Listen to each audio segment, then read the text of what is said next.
You remember that, Mom? I remember that. I always liked that movie. I did too. What was his name? It was Williams, Robin Williams. Oh, yeah, it was, wasn't it? No, I liked Yeah. him a lot. Hello, everybody. Welcome to the channel. If you've not been here before, my name is Elizabeth, and I am your friendly hillbilly host.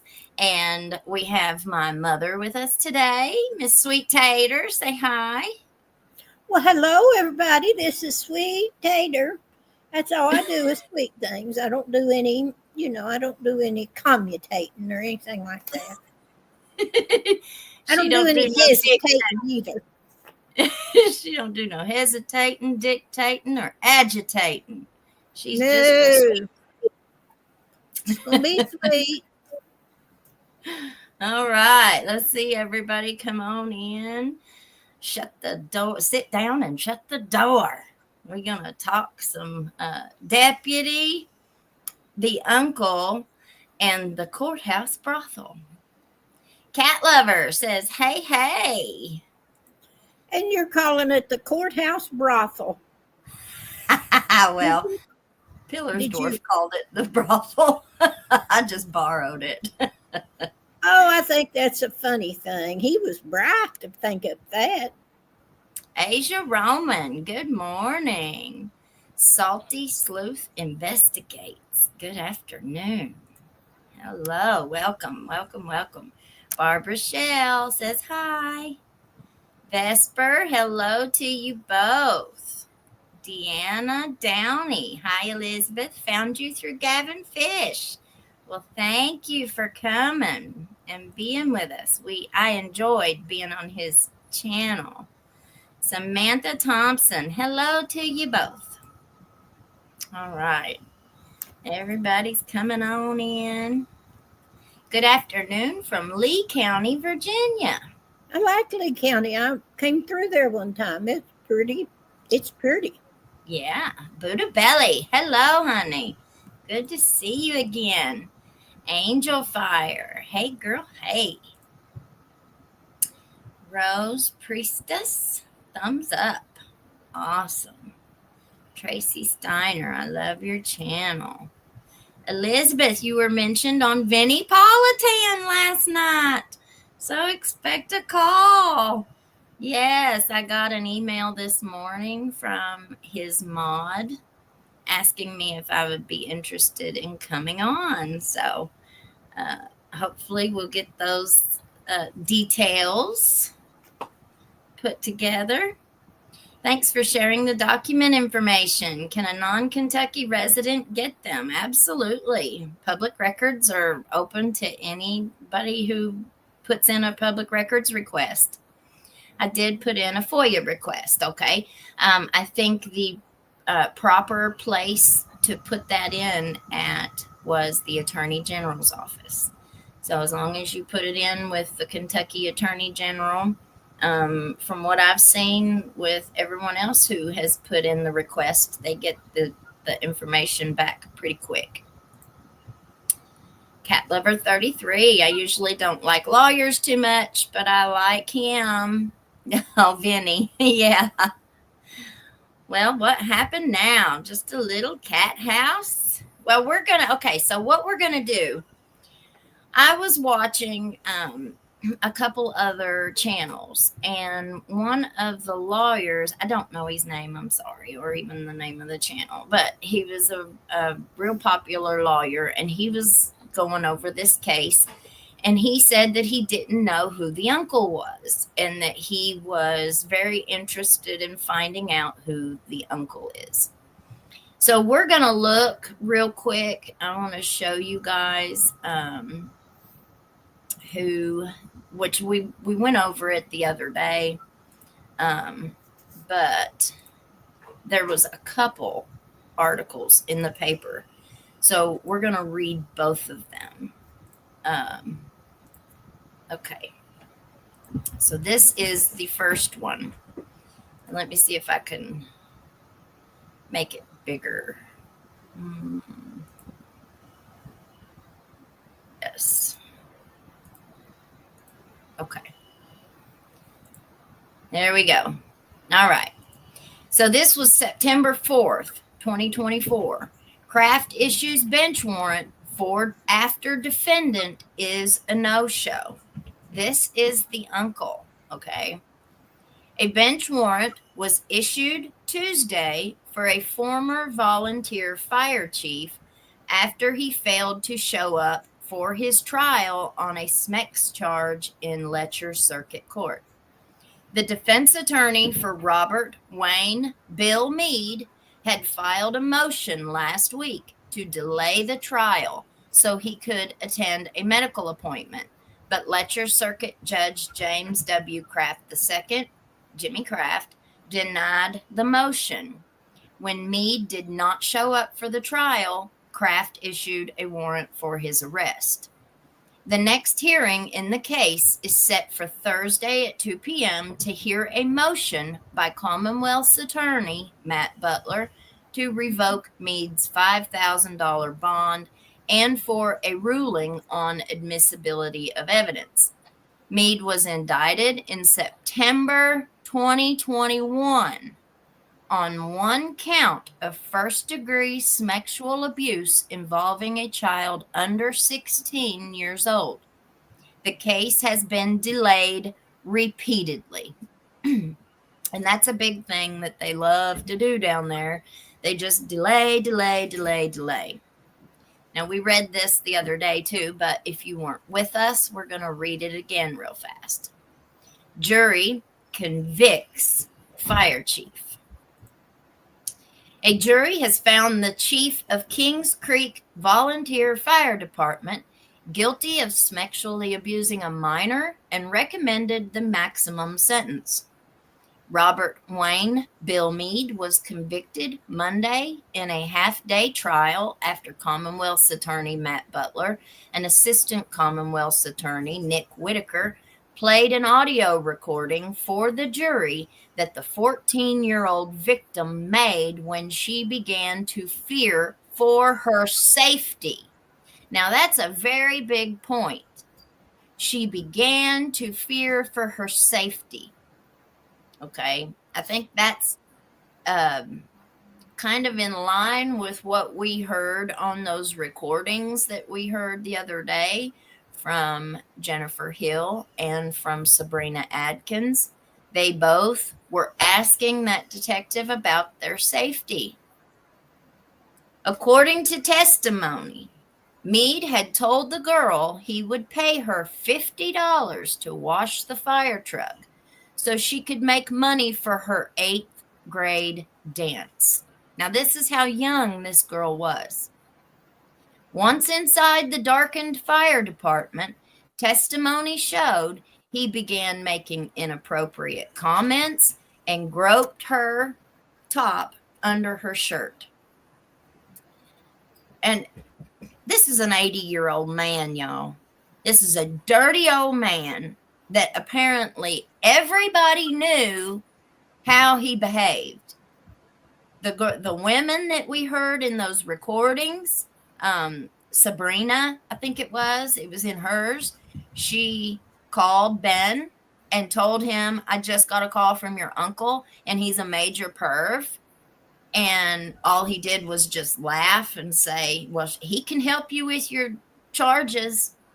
He can help you with your stuff. Okay, so what's that tell you?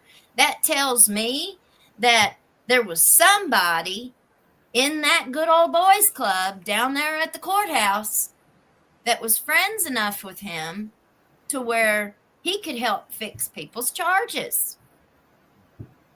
What's that tell you? Let me finish reading it. The jury deliberated for about 15 minutes before returning a verdict of guilty on the single count of first-degree criminal sexual abuse. Meade did not take the witness stand during the trial, but did take the stand during the sentencing phase when Assistant Commonwealth's Attorney Michael Watts took over questioning. While on the stand, Meade told jurors he would pray for God to forgive them for convicting an innocent man. The jury took less than 10 minutes to return a sentencing recommendation of 5 years, the maximum allowable under the law. Formal sentencing was set for November 13th. Letcher Circuit Judge James W. Kraft II could ignore the jury's recommendation and probate the sentence for the 81-year-old Meade. But if he accepts the recommendation, law would prevent Meade from being released before completing a SMEX offender treatment program. There is currently a waiting list for that program, and persons convicted must stay in prison until the program can accept them. Meade is also still facing a misdemeanor contempt of court charge and a felony bail jumping charge after he failed to show up for his trial last week, and Judge Kraft issued a warrant for his arrest.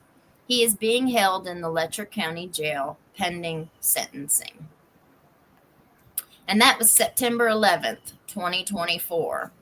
Now, I tried to look up the jail registry before we came on, but the last time, about a month and a half ago, I got on the Letcher County Sheriff's Office Facebook page, and I clicked a link, and it absolutely infected my entire computer and just went crazy. So I've got like all the settings on my computer set now to where I couldn't get on there. So sorry. But somebody else did. Somebody else got on there this morning and sent me an email and said that he was on the jail registry. So I think, according to someone else, that he is still in the Letcher County Jail. But I didn't see it with my own eyes, so it might not be. But I think he is. Dory. Hello, Dory. And look here, we've got a new member. Crook County Dave became a YouTube member. Awesome. Justice delayed is justice denied. I hit the like button. Did y'all? Well, thank you. Thank you. Thank you. Happy Monday, everyone. And let's see. Angela Caudle. Hi. Hopefully the AG will focus on the elected officials in Floyd County and the surrounding counties. For example, Amber Spradlin's case. That's a huge case around here.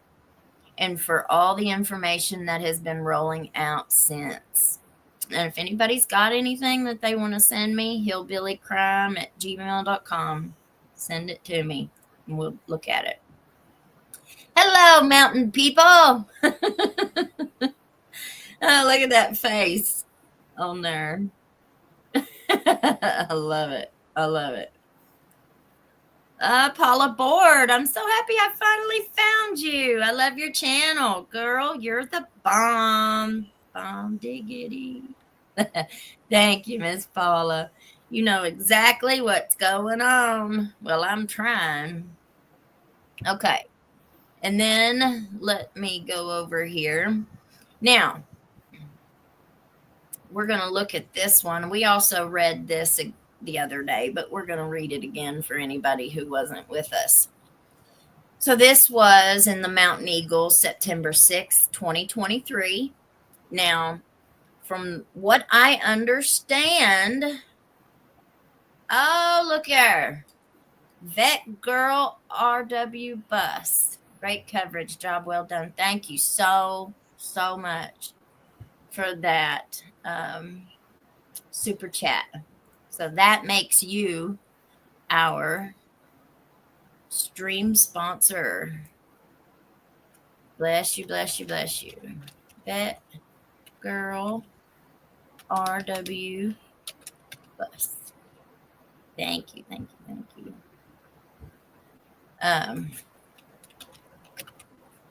Okay. All right, so from what I understand, Bill Meade's big buddy was Edison Banks. So I reckon Bill and Edison Banks were really good friends. from the research that I was able to do and dig up. And we're going to see what all Edison Banks. Now, remember, Edison Banks was the Commonwealth attorney before Matt Butler.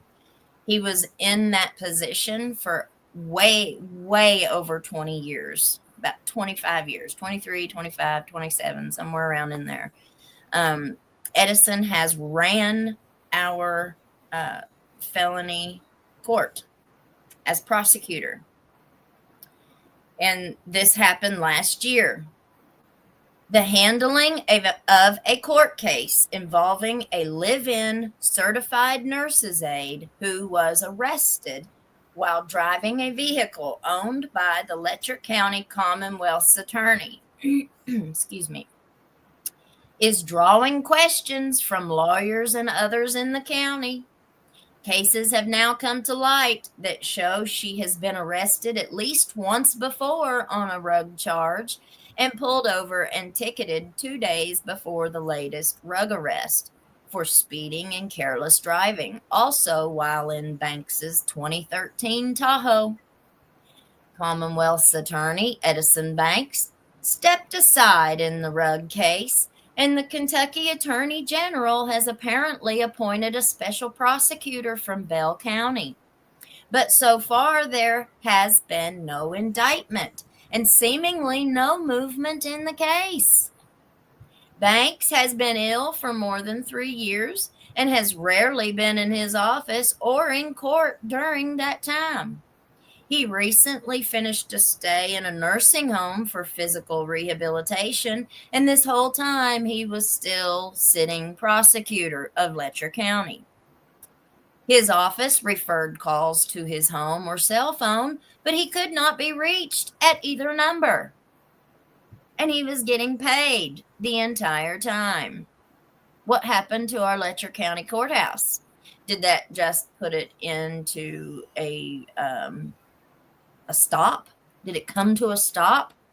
A stalemate. A stalemate. There you go. That's a good word. The main case being questioned involves Taylor Pratt, 23. So she was much younger than him.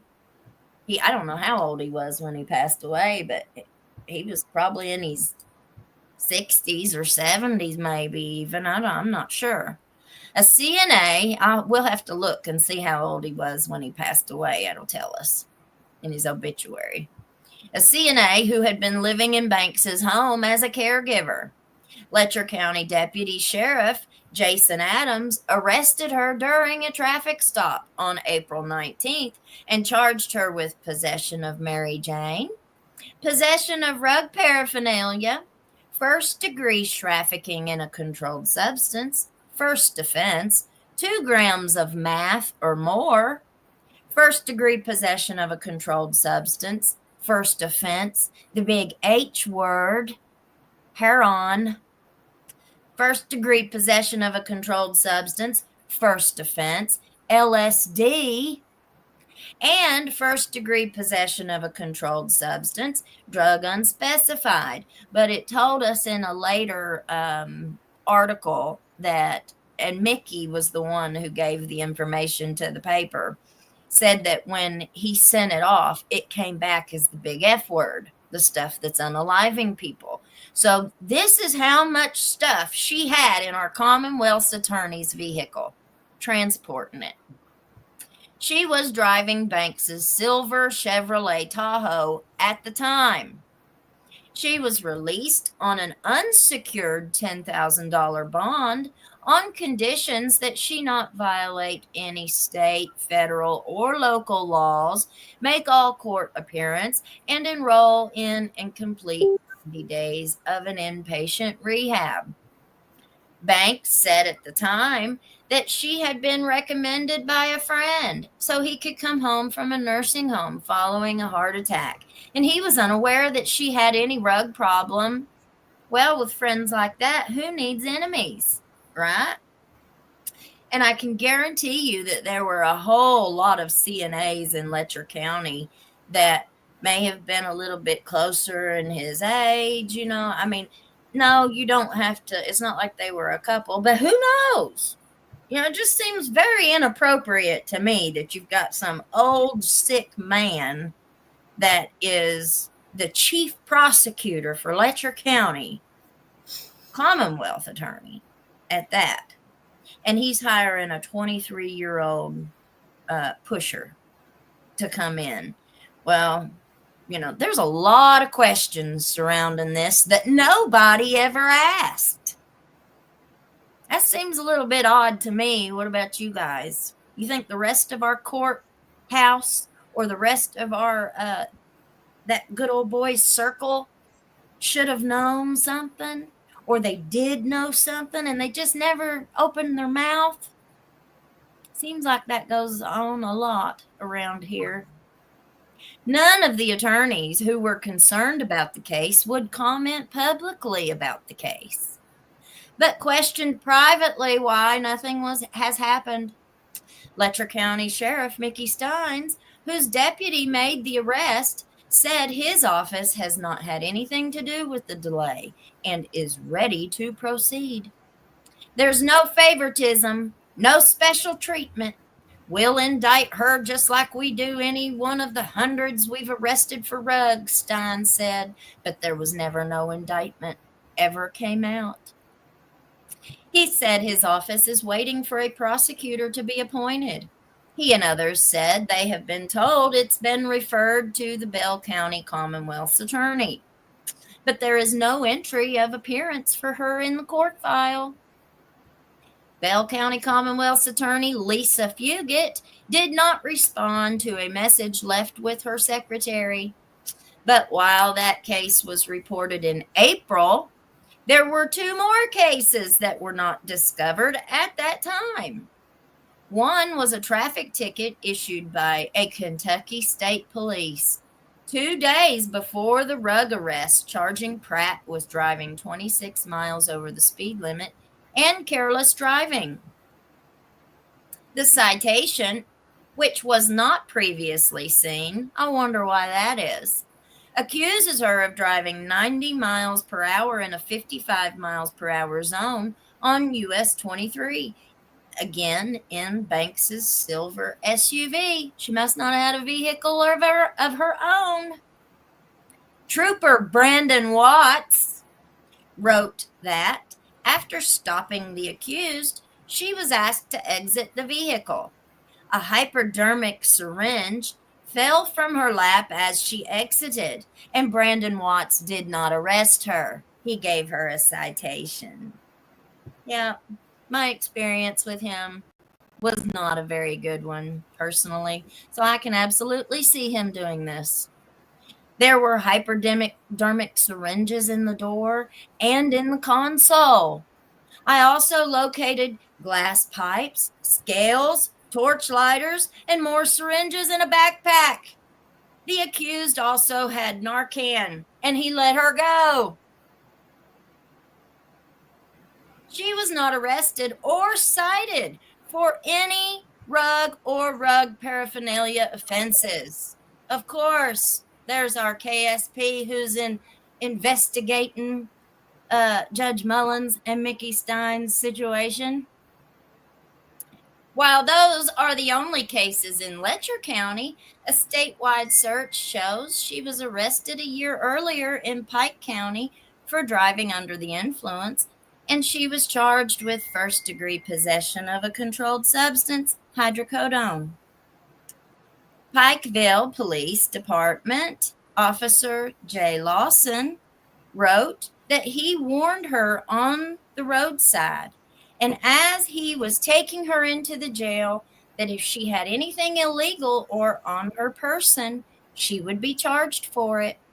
While being searched at the jail, a green leafy substance was located on her person. She identified it as Mary Jane and said, "Well, that ain't nothing."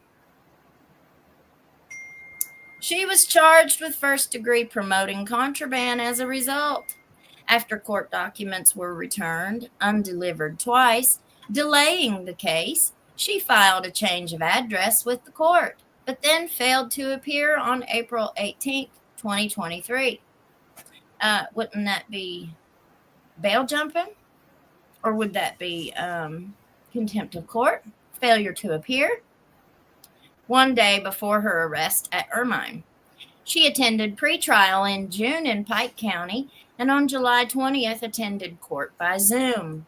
This time, Pike Circuit Judge Howard Keith Hall noted that she was in treatment and that the treatment facility had moved her 4 times and is now moving her even further away.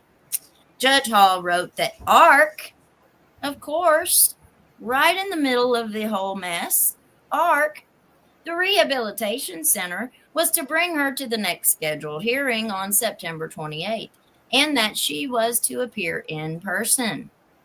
Her current location was unconfirmed at press time. Her case file in the Letcher Circuit Clerk's office shows she completed 110 days of house arrest, of home incarceration in the April 19th, 2023 case. Her attorney, Daniel Dotson, withdrew from the case August 22nd. Yeah, so there's all the players right there in her case. Let me go. So back. where is she now? I have no idea. Good to see your sweet smiling faces. Who is Chad in the recording of Sabrina? She said, "Yeah, Chad." Yes, Chad is one. Is a man who was arrested. Chad Brown. He was mentioned in the recording. He was also. I guess we could pull that up. Let me pull the article up. I read it the other day, but we can read it again for those that weren't here. So Chad Brown was arrested. That's the one that we just read. Rug cases again dominate work by grand jury. Okay, we'll read this one. All right, there we go. All right, so this is Chad Brown. You see his picture there? This is who they were referring to, saying that he had recordings. The Letcher County Sheriff's Department, and this was August 14th, 2024, that this article was written. The Letcher County Sheriff's Department has arrested a Whitco man. Now, you also have to remember, Whitco is a certain, it's a little town, I guess what you call it, a little area. And that's where you've got Whitco, you've got Line Fork and Kings Creek. All of these people seem to live over there in that area. So you've got Chad Brown, you've got Ben Fields and all of his bunch, I reckon, live over that way. And it's also where all three of the unsolved red rums. You've got the Lois Trent lady who was in her 80s. Her red rum is still unsolved. And then you have the mother and daughter who were both red rummed. And their cases are still unsolved. All of that was in the same geographical area. I don't know about how many square miles, but it's all in that same area. Let's see. On multiple charges after serving warrants at his home on Orchard Road, Robert Chad Brown, 49, of Orchard Road, was arrested last Wednesday and returned to jail on a probation parole violation warrant.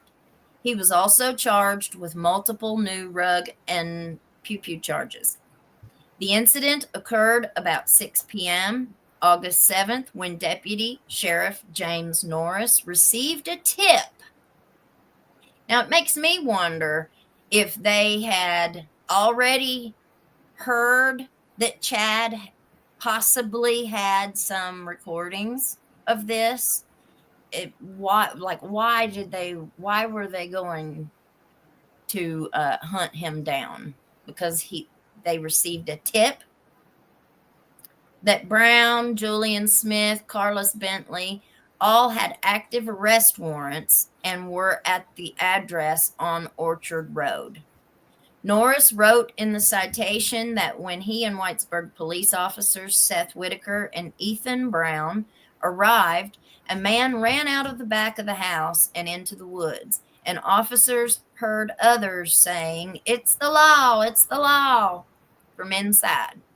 Norris said he saw Brown and another person through an open door and went in, where he detained them and brought them outside. He said Brown attempted to run, but he tased him and handcuffed him.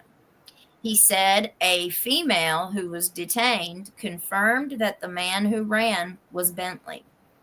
Norris said when he walked through the house looking for Smith, he saw a large toolbox with a metal tin on top containing a substance that looked like meth, a straw, and a plastic credit card.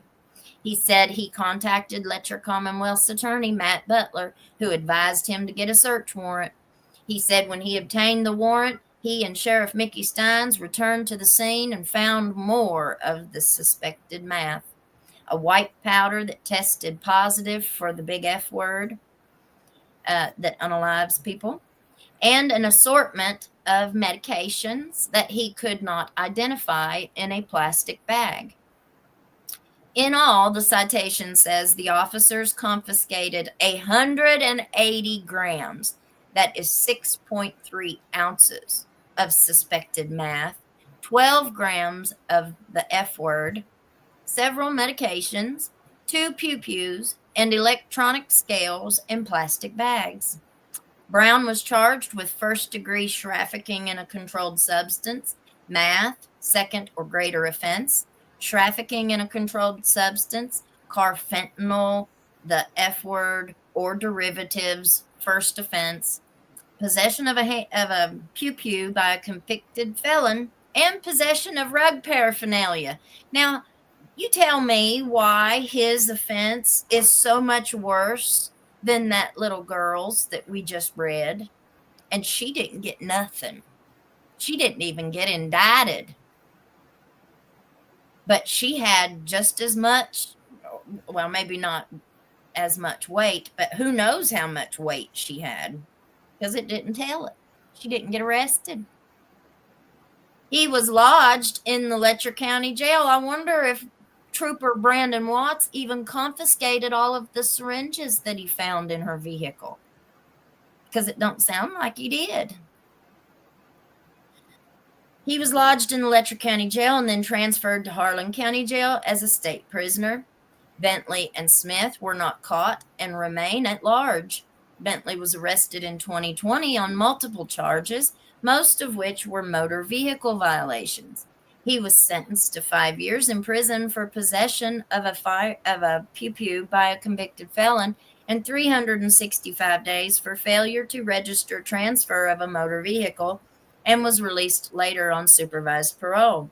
He absconded from his parole. Smith was arrested in 2022 and sentenced to 12 months for fleeing and evading police, and 90 days for failure to maintain insurance. He absconded from probation. Stines said the suspected meth confiscated last week brings the total confiscated since he took office 5.5 years ago to nearly 11 pounds. Okay, now I'll pull up this other one here. This is the one that was in this past week, December 11th. We read it too, but we'll read it again. All right. Notes from states. I read this before we read the investigation reports. So now reading it, now that we've read them ourselves, and we're going to read the rest of it too. On December 11th, 2024, reports in the national media about videotapes exposing a SMEX scandal in the Letcher County Courthouse are apparently contradicted in documents and recordings obtained by the Mountain Eagle through the state's open records law. So they went and got the same thing that we've been listening to and looking at ourselves. Investigative notes and recordings made by detectives in the Kentucky Attorney General's office do show that a woman being interviewed as part of the R case against former Deputy Sheriff Ben Fields told authorities she had seen Smeck's tapes involving Judge Kevin R. Mullins and an unknown woman that she said were taken in his offices. But the documents and recording made by the detectives do not show that she ever produced the tapes, which she described as cassettes, and agreed with a detective when he asked her if they were VHS. The man she claims had the tapes, Chad Brown, told detectives he had no videotapes, but claimed to have audio tapes. He declined to provide them to investigators. I wouldn't have either, because I'm sure they would have went mysteriously missing. Because there was an outstanding warrant for him, and he didn't want them to arrest him. It was not clear how he would know that audio tapes were of Mullins or where any such tapes would have been recorded. The interview in which the allegation was made appears to have been with Sabrina Adkins, based on her voice and on statements she made to detectives, and repeated the Mountain Eagle in her interview after Fields was sentenced. Reached recently by the Eagle, Adkins said she no longer wanted to talk about the case. Adkins is one of two women who sued Fields for allegedly tampering with their court-ordered tracking bracelets in exchange for Schmecks. I wonder why he's still saying allegedly, because Fields was convicted, so it's no longer allegedly. The other plaintiff has passed away since the case was filed, but her estate is continuing to sue. The Mountain Eagle does not normally identify victims of sexual crimes, but Adkins has sued Fields, Stines, and Eastern Kentucky Correctional Services using her real name and agreed to talk to the paper on the record in January of 2024. Mullins was unalived September 19th in his office. Former Sheriff Sean Mickey Stines is charged with red rum in the case and was captured on security video pew-pewing Mullins 8 times as the judge attempted to crawl under his desk for protection. Adkins also claimed on the tape that she had been told Stines had done the same thing as Fields when he was in charge of home incarceration before he was elected sheriff. But again, she offered no proof. She also told investigators that an elderly relative of Fields had been calling her and that he was a pervert. She said Fields told her the man could help her with her case.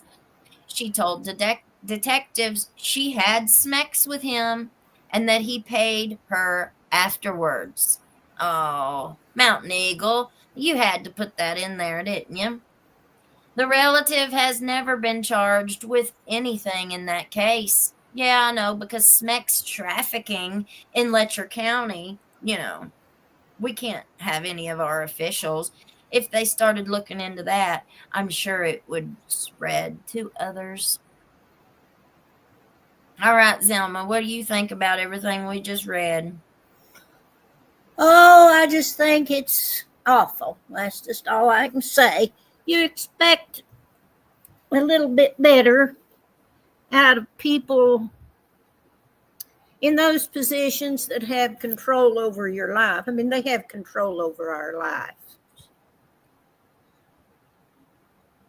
You know what I'm saying? And we have to trust these people. And sheesh, that's so hard to do. It is.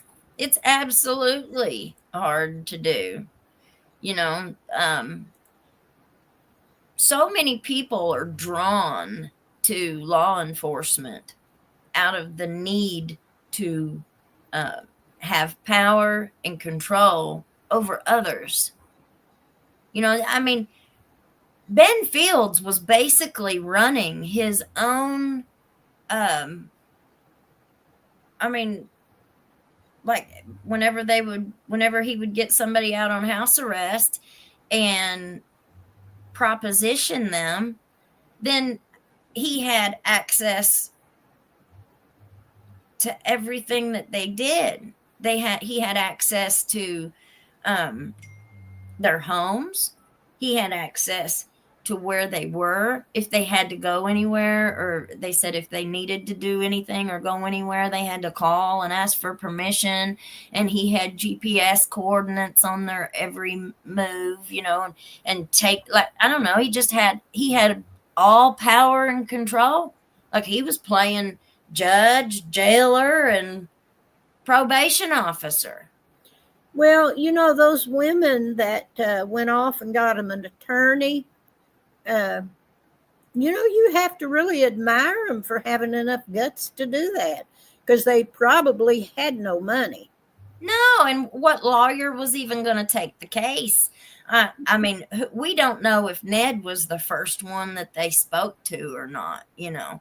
Well, he just, you know, he would see money in it for him, you know, but he's not afraid. I'll say that for him. No. Well, nobody in Letcher County would touch it.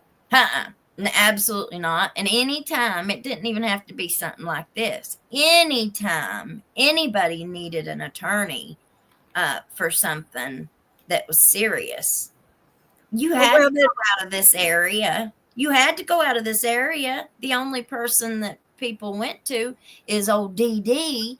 They'd go to him because he had all the inside. If you had enough money to pay him, he'd fix all your stuff, allegedly. Well, I think it's a sad, sad state. What in the world is the problem with that area? In my opinion, it's an area that has been forgotten and the criminals have taken over. Well, the criminals are the ones who are all in those positions. In my opinion. You know, it is, I mean, how do people grow up thinking that it's okay to sexually victimize women? You know? Well, and think of this, okay? So if there were rumors, this entire thing has started, the entire we're going to share this one. This entire lawsuit, this entire case, it started on rumors. Okay, so there had to have been he had to have been doing this with other women for the rumors to even start. It didn't start with these two women. These two are just the ones who ended up coming forward, and we don't even know how that came about, you know, but they ended up coming forward and it got out.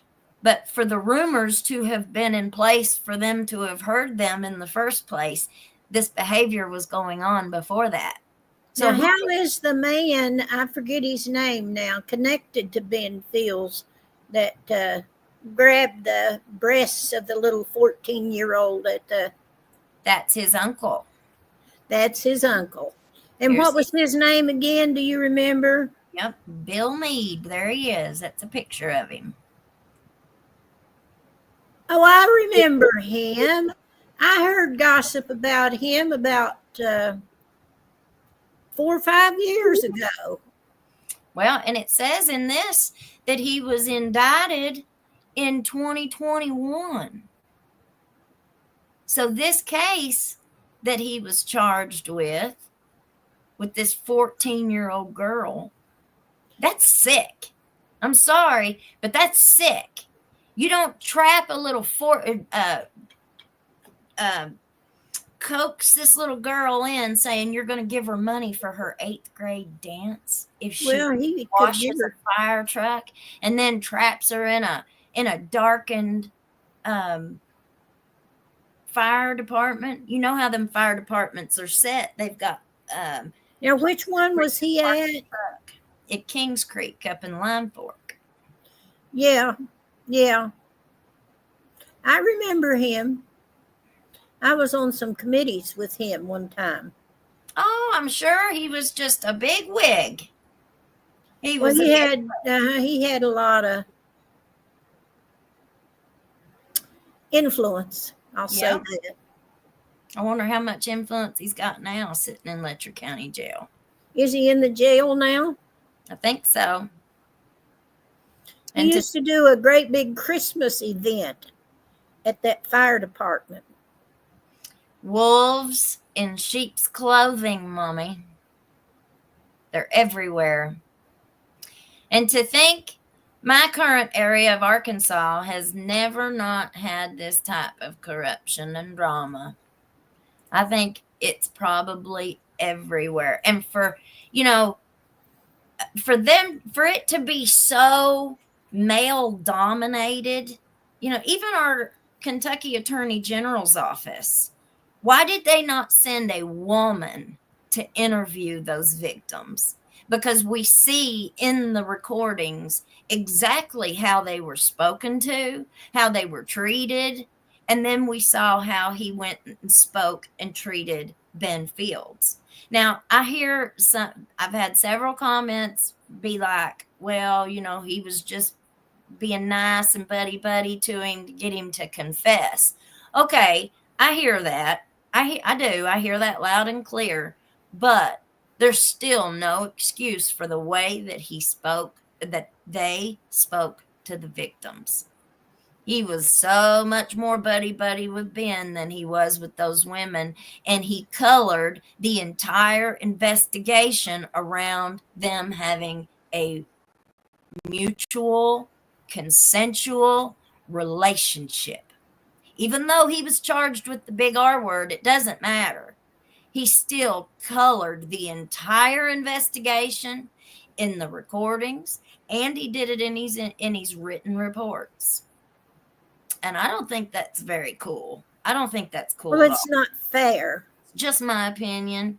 But they, just like the Mountain Eagle, on the end of that, on the end of the article we just read, he says at the end that he paid her, that he paid that girl. So you want to make sure you put that in there so she looks like a prostitute. And we know what addicts go through. We know the kind of lifestyle that they end up being subjected to oftentimes. Well, anybody that was related or, in that ARC program should have known that, that women they're doubly, triply victimized in order to support their habits. Yeah. And the fact that they let Taylor Pratt go, and she wasn't just pulled over one time. How many times was she pulled over? How many times was she caught with stuff? How many times was she caught with stuff that we never know about, that we never heard about? Where was she getting all this stuff? Were they confiscating it off of the well, I wonder if she's still alive and putting it back on the street themselves? I mean, how can we not question stuff like that when, this is all you're giving us? Sure is sad, isn't it? Where was this prosecutor's family? I don't know if Edison Banks, I'm sure he had family. He's from this area. But he's dead now. He just passed away. But I think Miss Elizabeth's question is, He didn't need a 23-year-old living caretaker. Where if he was so sick, where was his family? You could have found somebody else that was more qualified and more competent, because it seems to me like she was running up and down the road so high she couldn't even keep her head up. How's she going to be caretaking a sick old man? I mean, it's unreal. Right. You can hardly call it personal. Lack of integrity. Yes, so there's a lot of lack of integrity I see here. Whacking all the moles, I'm telling you. I think they can still give a warrant if they have another agenda. Who knows? Well, they don't have no women. Where's all the women that could at least balance our court system down there? But you don't have no women. Drag out the trial allows the victim to get older, and the jurors are less likely to convict. That's a really good point. But they always delay these cases. And that too allows people to forget. It allows time to get in there so people aren't so outraged. And then they can kind of keep it as quiet as they can, the outcome of the case, depending on what case we're talking about. I just made a big decision, Elizabeth. I just made you my first YouTube membership. Go follow me on TikTok now. It's JD Rivers. All right, honey. Thank you. Welcome aboard. Not his first victim. No, it ain't. You can't tell me it was. That's all right, Miss Deborah. We're good. I mean, this is all in the newspaper, y'all. That's what people in these positions count on, is they count on people being too scared to even say anything. And as long as it's got an article in the paper, then the people are warned. The people are given the information. But where's anybody supposed to go when they have, like, these two women? Who were they supposed to go to tell this? Because it looks like they went to Mickey. Somebody went to Mickey. Somebody went to the prosecutor's office. But they were turned away. Nobody paid any attention to them until they filed the civil suit. Yep. Here, we're going to go over here and we're going to finish reading this. This is the investigative report from the Attorney General's office that we were reading Saturday. Let me see if I can zoom it a little bit more. Is that better? Yeah. Okay. I don't know if I read this top part, but I'll reread it. I asked Mr. Fields, so this is who let me explain who the players are.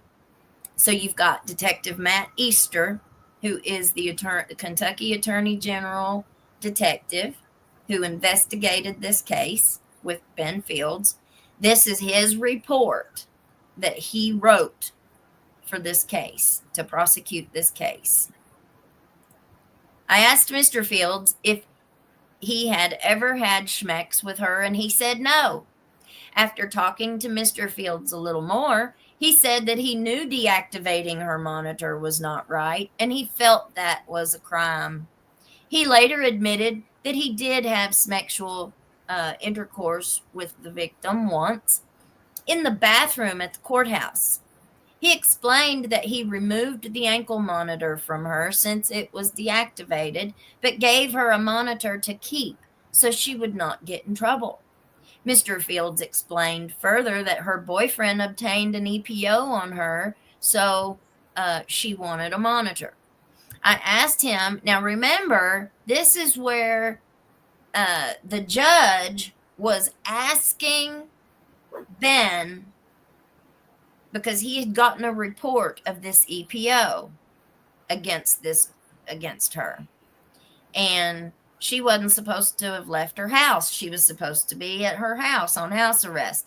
So Judge Jimmy Kraft has asked Ben to go look at the data and see if she indeed had left her home to go to this boyfriend's house and assault him.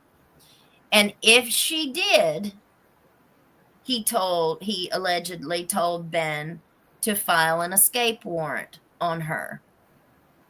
All right. But Ben said where he had not activated her ankle monitor, he didn't have the data to prove whether she had or hadn't. So he still went ahead, even though Judge Kraft said if she had broken her house arrest, issue the warrant. Well, he didn't have the information one way or the other, but he still issued the warrant for her. So in this, he's saying that he gave her a new one. Mr. Fields explained further that her boyfriend obtained an EPO on her, so she wanted a monitor. I asked him if he had ever had to put one on her before court, and he said he could not remember. Then later clarified and said he had to once. Ben didn't know his blank from a hole in the ground when he was given this interview, because everything that he first said to Detective Easter was a lie. And then Detective Easter and the other detective, Shannon Bentley, I think was his name, they kind of gave him the answer repeatedly, because Ben was too dense to even pick up on what the detectives were throwing at him, this lifeline. Mr. Fields explained further that her boyfriend obtained an EPO on her, so she wanted a monitor. I asked him if he had ever put one on her before. Okay. Mr. Fields said that he communicated with her by phone, text, and Facebook Messenger.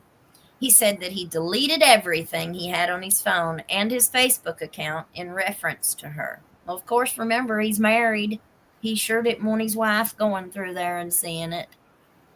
I asked him if he had flirted with any other women on house arrest, and he said yes. Mr. Fields said that he had inappropriate messages that were sexual in nature with Redacted, but did not have schmex with her. I asked him about the escape charge on Redacted. He said that Judge Kraft started questioning how she could have have the EPO when she was on house arrest. He said Judge Kraft brought up that if she left her house, that would violate her house arrest. He said that Judge Kraft wanted him to check to see if she had left and if she had violated the house arrest charge, to charge her with escape. Mr. Fields said since the monitor was off, he could not prove if she had violated her house arrest. I asked him why there was a warrant issued, and he said to try to fix everything. I asked him what he was trying to fix, and he said where he deactivated her monitor. In my opinion, he also should have been charged with false arrest. What's it called? When you hold someone. Like, he should have been charged with more than what he was charged with, in my opinion. I asked him why he did not have her meet him instead of getting the warrant, and Mr. Fields said that he was afraid if he forced it upon her, she may tell about their sexual relationship. And like I said last time we did this, that's contradicting. He got the warrant for her, and he's saying, well, if I forced it on her, she may tell. Well, yeah, by getting the warrant, you're forcing it upon her. I mean, and they just let these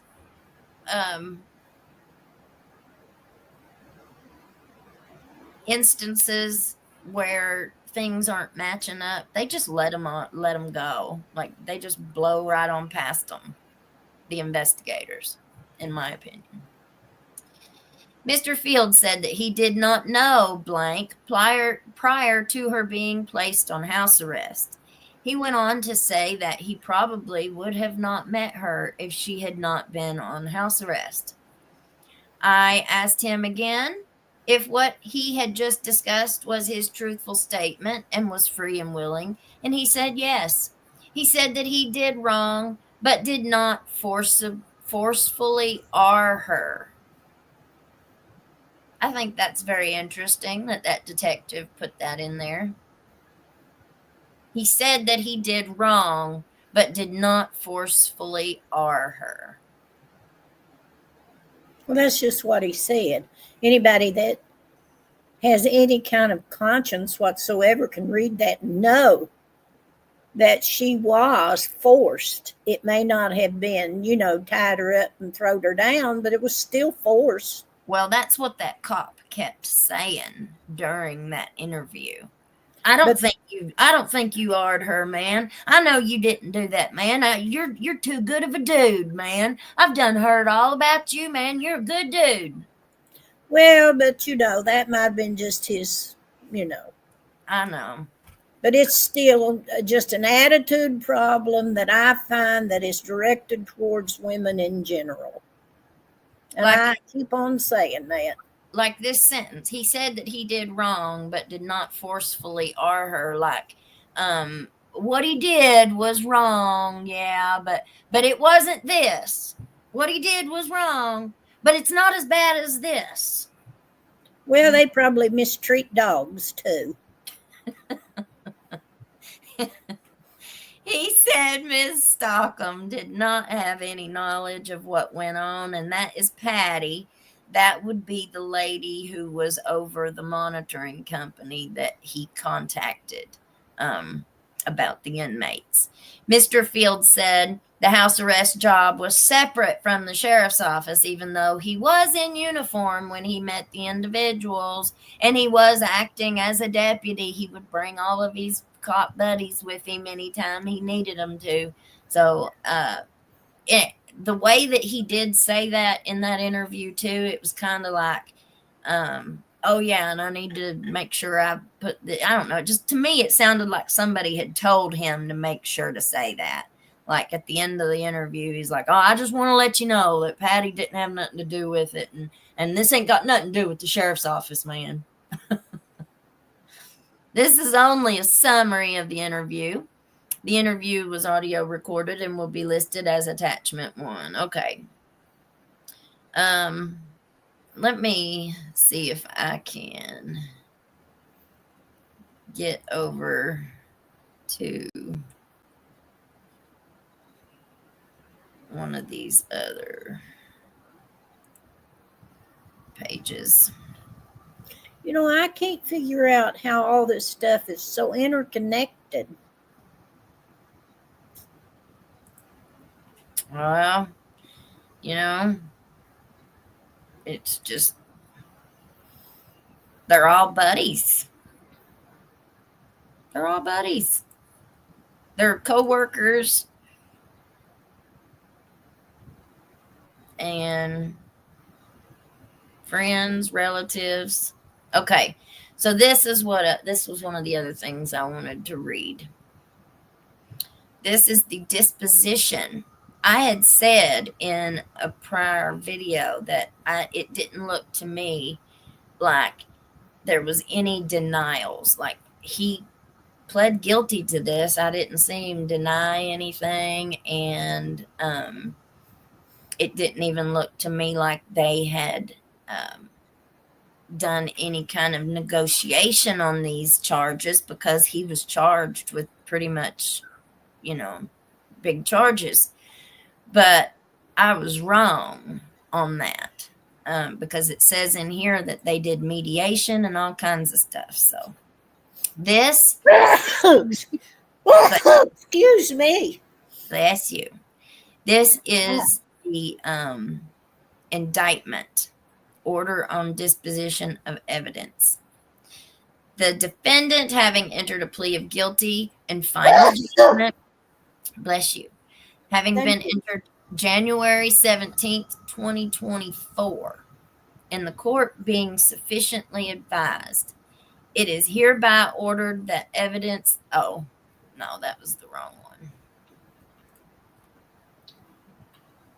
I'll find it in just a second. There, let me go up here and get some of these comments real quick. It's exactly why they went to arrest him. The tip was provided via the interview with the victims during the civil case. They were trying to locate the alleged cassette tapes. No, I don't think. Oh, I know, y'all. It's just, and it just gets worse and worse, you know. Supplementary report. There was so much of this stuff. 20,000, 40,000. It was a lot. And I tried to do a little recording where I could just go in and look at the recording, but it wasn't big enough.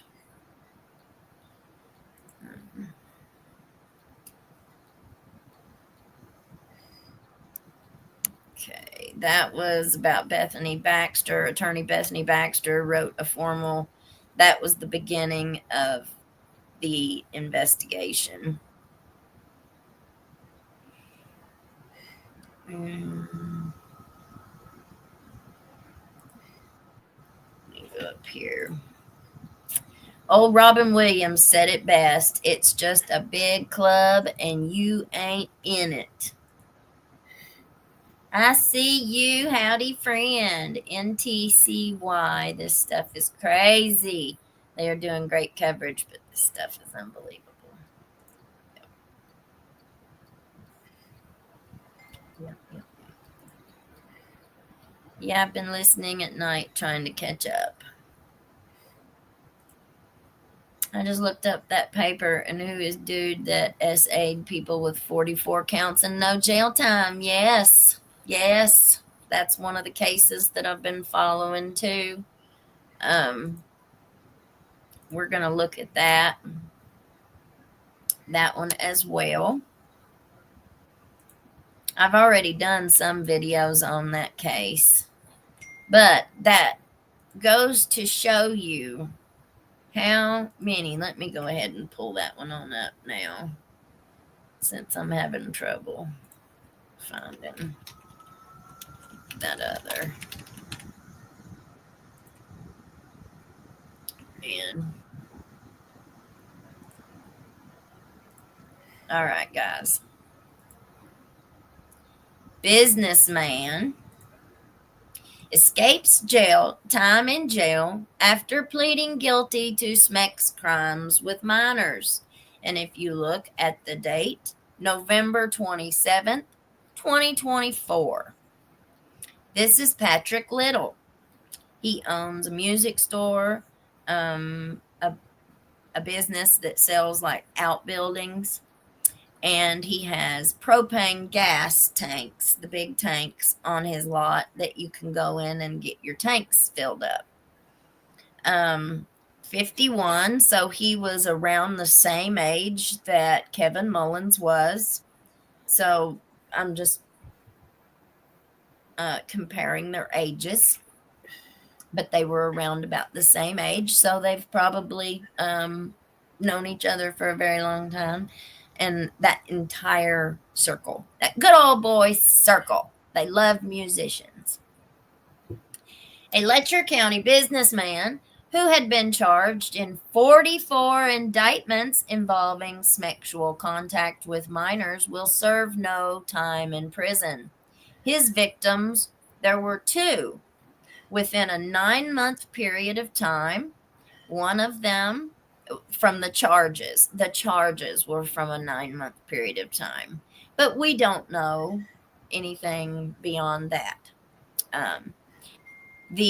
One of his victims was under the age of 12, and the other one was under the age of 16.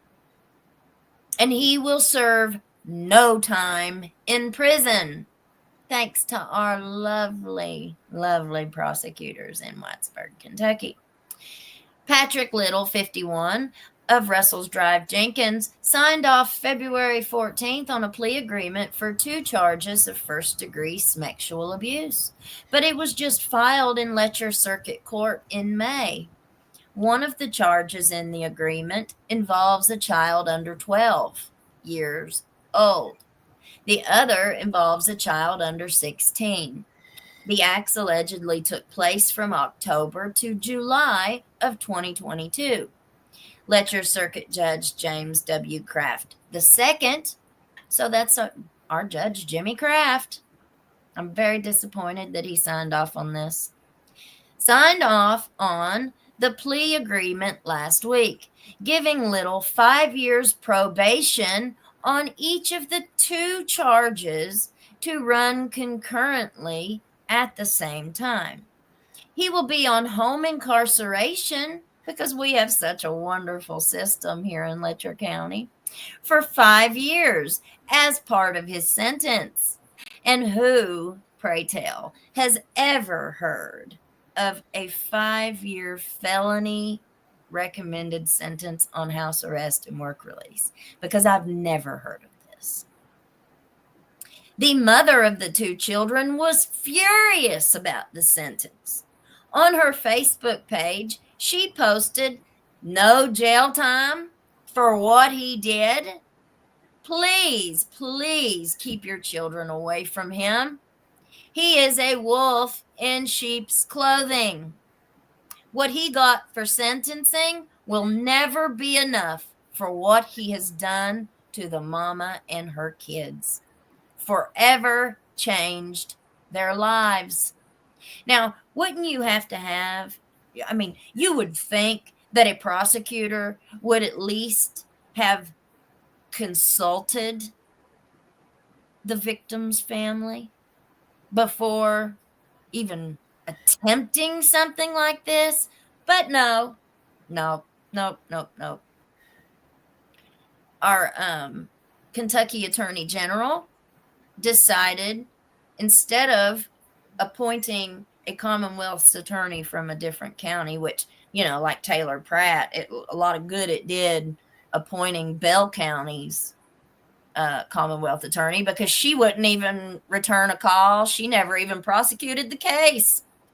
But instead of assigning another Commonwealth attorney, he just let our county attorney come up, Jamie Hatton, and do that. And then I got the documents. I got some public records documents for this case as well. And it actually says that another assistant attorney was assigned to this case under Matt Butler. So it was very confusing for me. But we're going to look at the documents. All right. The plea agreement signed in May included a provision that the Commonwealth's attorney would not object to home incarceration for Little. Commonwealth's attorney Matt Butler, who took office in July, recused himself from the case because of a conflict, because he had originally represented Patrick Little. And after he got his 30 grand, allegedly, he passed him off to Daniel Dotson. Then Daniel Dotson took over as his attorney. I think it was Daniel.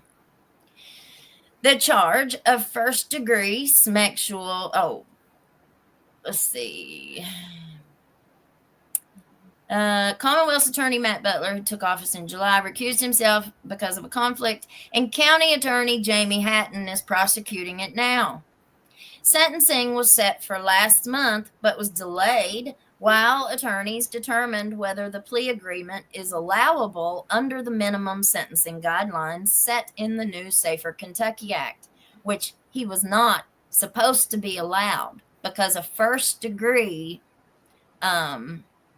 charge, unlawful transaction with a minor, first degree, when I looked that up, it said that it made that a violent felony. And a violent felony, someone who's charged with a violent felony, is not eligible for special sentencing recommendations by the prosecutor. So the only way that I know that they could have gotten this done, and I'm no lawyer, is if they changed it from like a first degree to like a third degree. And I think that would remove it from that violent felony. But I'm not really sure that that's what they did, but I think that's what they did. And if they didn't, somehow they pushed it through. I don't know how, but they did. The charge of first-degree sexual abuse is a Class C felony, and it carries a maximum penalty of up to 10 years in prison. The second sexual abuse charge was amended down from first-degree unlawful transaction with a minor, illegal sex acts, a Class B felony that carries a maximum penalty of up to 20 years in prison. So I just read exactly what I told you I thought they did. So, yep, that's what they did. And they pushed it through. The sentence passed in Letcher Circuit Court follows the plea agreement reached between Little and the Letcher County Commonwealth's Attorney Office. That agreement recommended a sentence of 5 years on each count to run concurrently for a total of 5 years, and for Little to pay costs of therapy and counseling for the minors, have no contact with the victims or their families, and remain 500 feet away from them. The Commonwealth Attorney's Office said it would not oppose home incarceration or work release if approved by the court. Home incarceration was listed as an alternative sentence in the final sentencing documents. Little had faced 22 counts of first-degree sexual abuse and 22 counts of first-degree unlawful transaction with a minor. A Letcher County grand jury returned the indictments. Also in Letcher Circuit Court last week, and then it just tells of two women. Two women who were more in rug charges. Look at her. One of them, first offense, pleaded guilty, and then the other one, a first-degree trafficking, first offense, and complicity to possession. That's not true. We know that's not true. That was not her first offense. And she was sentenced to 10 years in prison, probated for 5 years. She got a harsher sentence than that man did for what he did. It just blows me away. What do you guys think about all this stuff? It's all the same bunch of officials. Well, I think they're very boring people. Yep, I feel the same way. It says, it seems to me the local paper makes every attempt to get in front of any narratives implicating the higher-ups. I feel that way too. Yep. Does that mean that they try to ease it or they try to report it? Well, you got to think. They have had this newspaper. It's the only newspaper we've got, really, that gives It's been here a long time. Yeah, and they've had a really close relationship with the people at the courthouse for a very long time.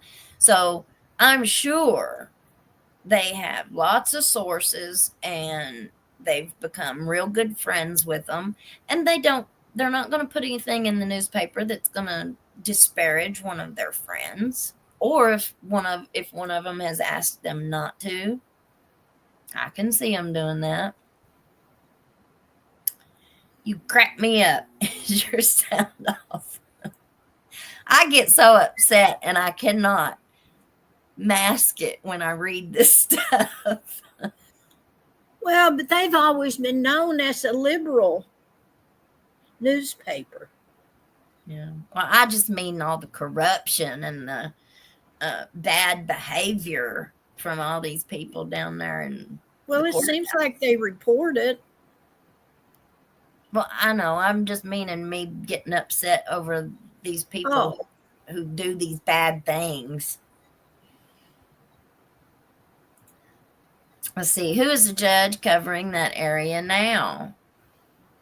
I don't even know who the judge is that's doing our district court now. Those women had courage. I think they did too. Oh, yeah, they did. They're supposed to get their settlement this week, aren't they? I don't know. No, they have a hearing Oh, to okay. discuss a settlement. Oh, I see. And if they settle the case, then we're not going to know anything else that comes out. They're not going to, I don't think they'll release anything else. Well, they probably get a bunch of money. Oh, yeah. I noticed in the previous interviews with the women, there was a lot of victim shaming and blaming, whereas when Ben was interviewed, they were coaching him so things wouldn't be so bad for him. That's exactly how I saw it too. The tone LE sets and then expects their public to follow through rules and then do stuff for them in the dark. Yep. Diabolical. Bam! That is correct, ma'am. Need state leadership to take over, but they won't do anything. They won't do anything. Have you mentioned the pardon of the judge by Biden? I don't know of a pardon.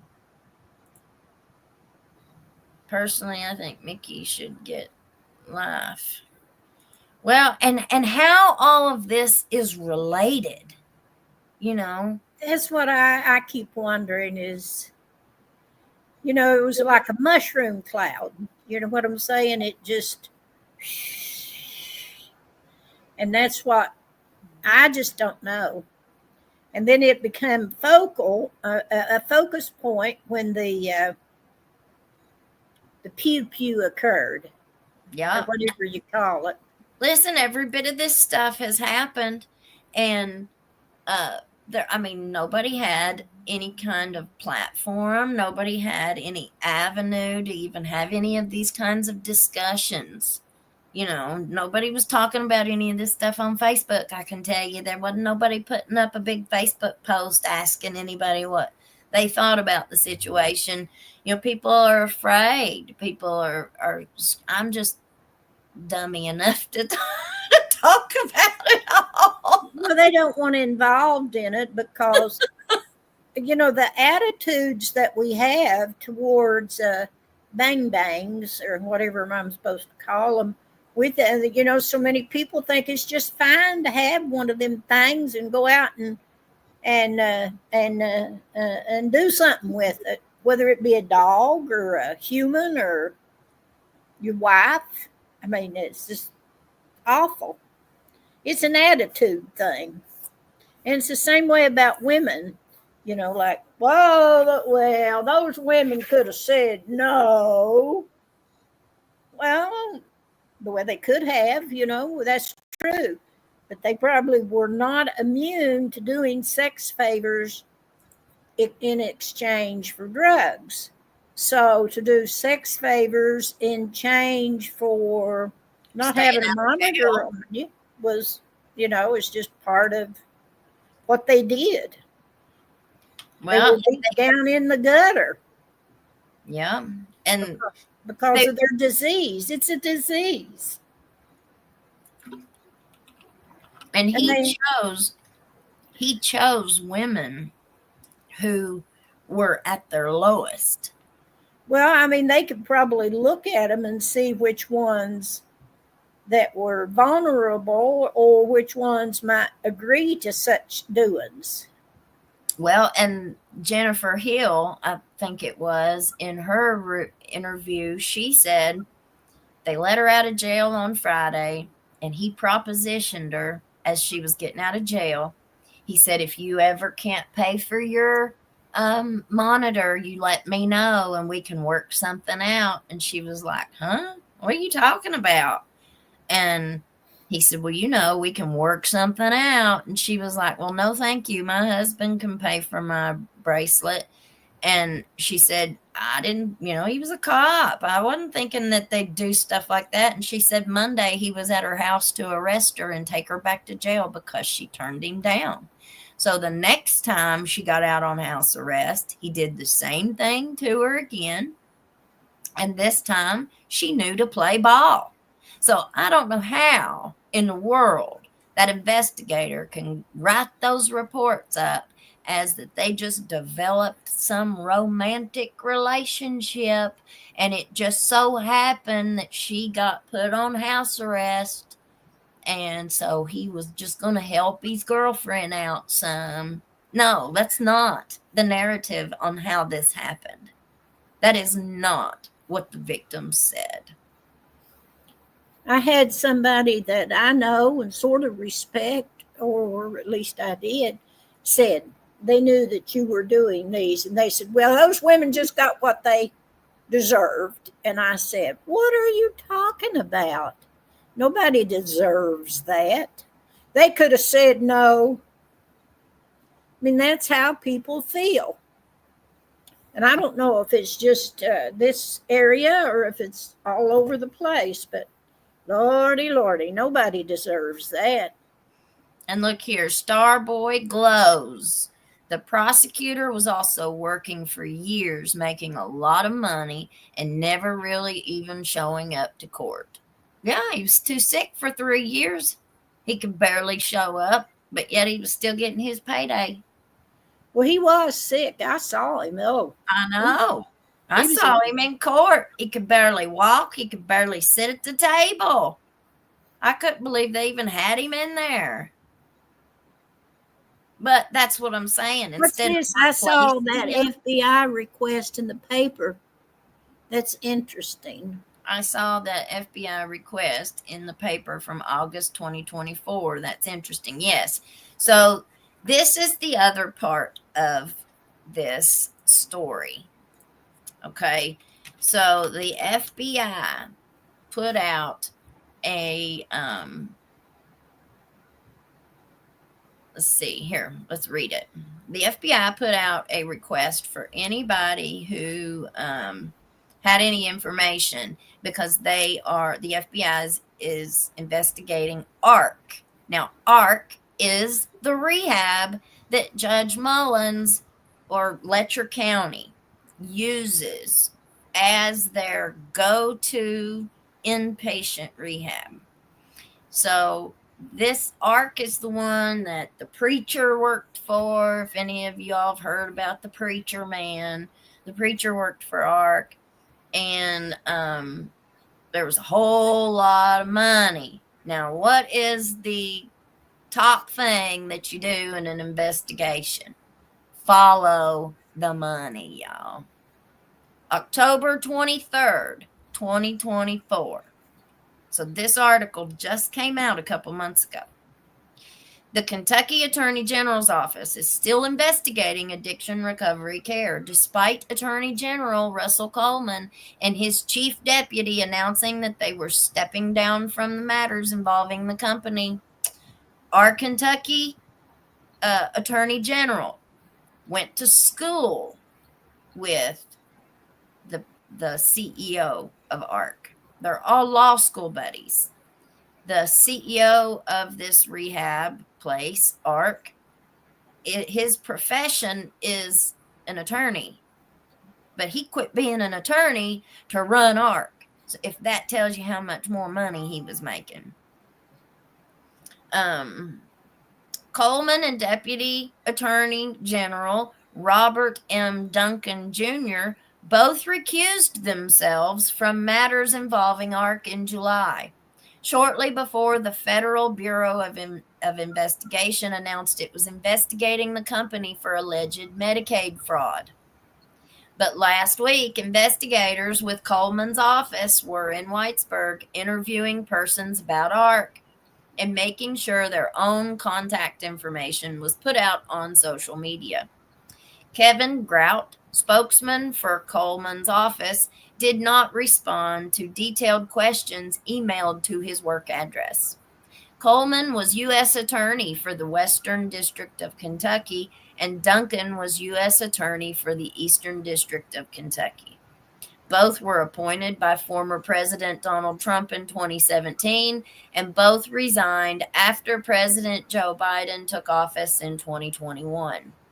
A spokesperson for the U.S. Attorney's Office for the Eastern District of Kentucky declined to comment about the involvement of the Kentucky Attorney General's office in the investigation and referred questions to the FBI.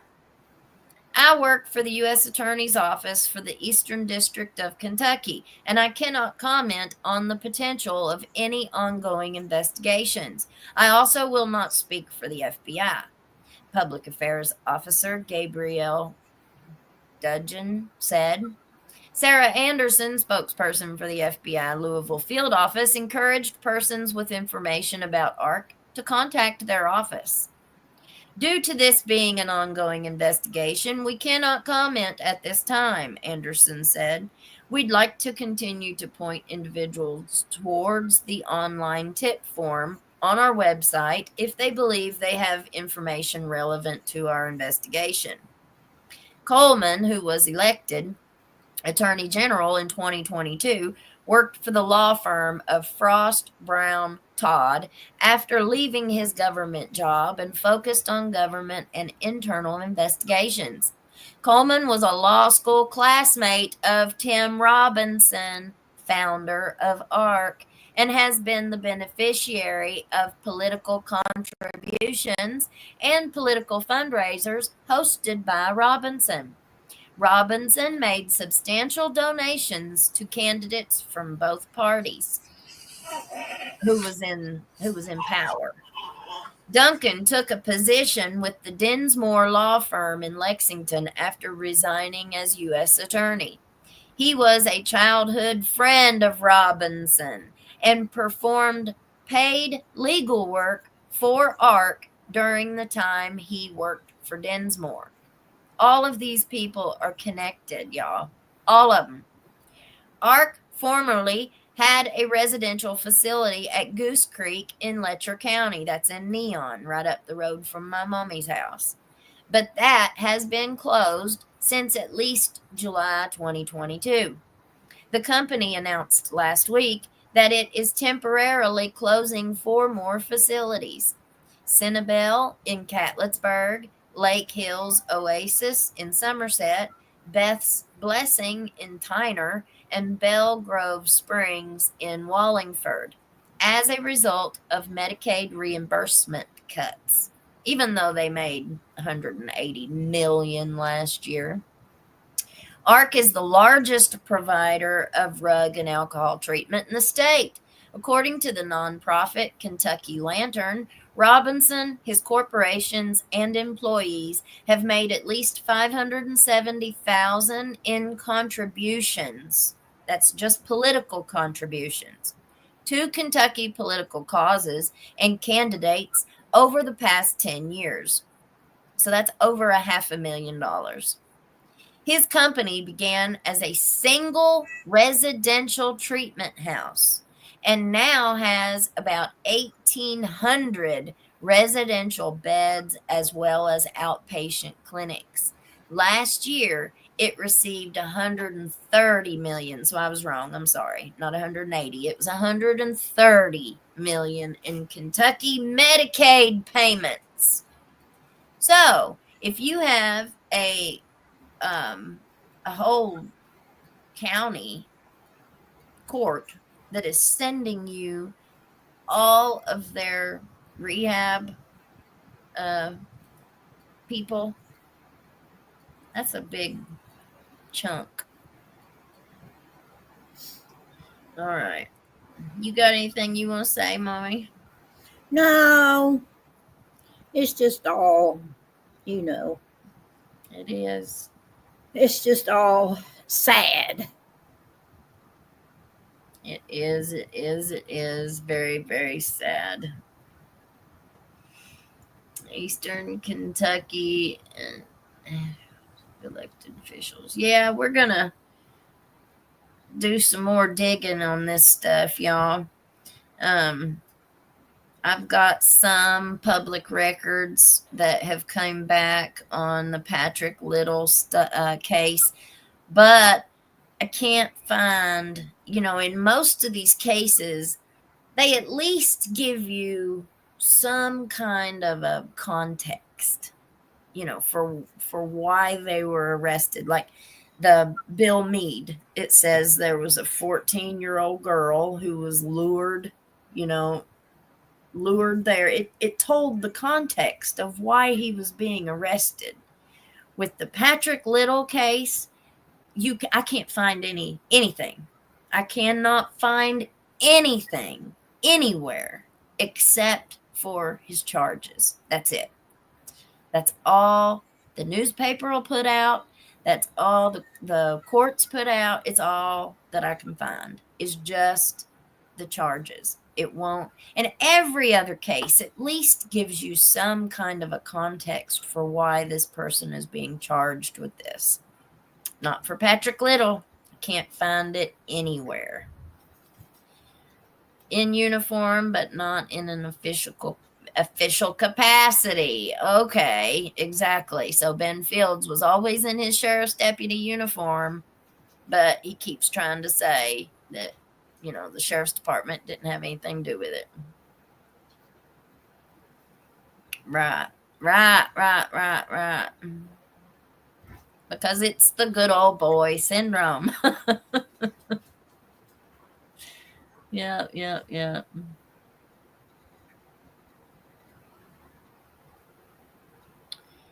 There's a whole lot. I'm going through these comments.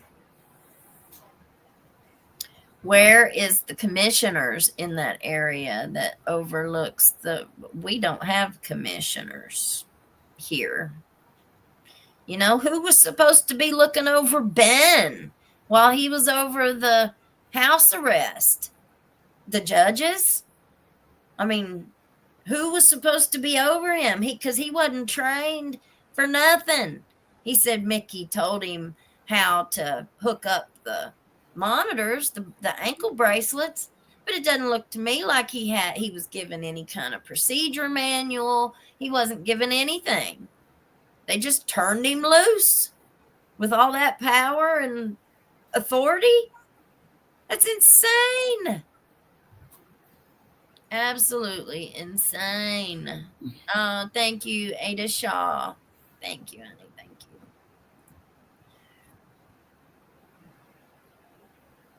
Ada Shaw gave us a $10 super chat. And I wanted to give a shout out for my Cash Apps. Let me go over here. And Terry Crocker, thank you for your $10 Cash App. I'm so thankful. Wanda Davis, $25 Cash App. Bless you, bless you, bless you. And Steve Lewis has sent me 3 $25 Cash Apps. Thank you, Steve Lewis. I'm so grateful for every single penny. Thank you, thank you, thank you. All right. Brandy the Bomb. Exactly, Angela Cottle. Just like him saying that Patty was unaware, but then says in the interview, I told her that Patty recommended I have her taken off the bracelet, but I wasn't going to. That's right. Oh, there's the deer runner.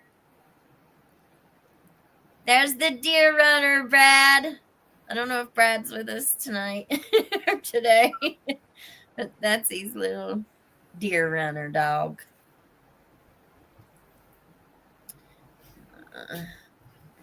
Let's see. Shake my head. I know, y'all. It's just a mess. Sick, sick, sick. We don't have any women. Brianna's World says that could be very possible because here in Knott County, we have no women in law enforcement except for KSP, yet have a couple women. Well, there's that little girl, that one little female deputy that Mickey hired, and she was supposed to be the canine officer. And then after they got, and they put it all out on Facebook, and they asked for all these donations, for the dog, and to buy all the stuff for the dog and just all this stuff. And they announced that she was going to be the canine handler. And then after everything came in, Mickey took the dog from her. Not the first time ever saw that dog with that little deputy. Mickey had him the whole time, which, I mean, ain't no big deal, but still, it was just the way that it happened, the way that they told the public one thing and then they did a completely different thing. Are you leaving? Okay, bye. If the Kentucky AG does not get rid of all these ex-offenders and their enablers, the people of Kentucky have to stand up together. I don't think I would even do any good, because it's not the only way anything's going to change is if these people are voted out of office. But you don't have any, but most of the time when the election comes around, they run unopposed because they don't have anybody. Either you don't have people that are educated, like lawyers. Of course, you got to be a lawyer, but you don't have, and if you do have people who are educated and brave enough to put their hat in there, it's a popularity contest. Who's most popular? Who's going to get the most votes? And so you've got Whitesburg down there. That usually will run the votes. So if you've got a whole bunch of friends, say somebody in the one of these offices is recommending or campaigning for a certain person to win that spot. Well, anybody that follows them or is their buddy is going to give that person their vote, right? And it doesn't matter. It's just the way that it goes around here. You've got entire families, big families. You've got huge families with like 50 or more people in a family. And if the leader of that family can usually kind of guide the rest of their family towards one person. And so, I mean, it matters. It matters. Around here it does anyway. They're probably afraid to have a woman officer around because they'd probably be a whistleblower. Oh, yeah. Oh, yeah. Isn't there statute requirements that these guys serve time in jail? Apparently not. Apparently not. Apparently a judge must have some kind of discretion that they could recommend special sentencing recommendations. Alternative sentencing is what they called it.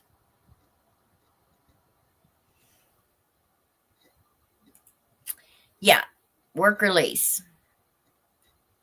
And his place of business is right across the street from LCC high school.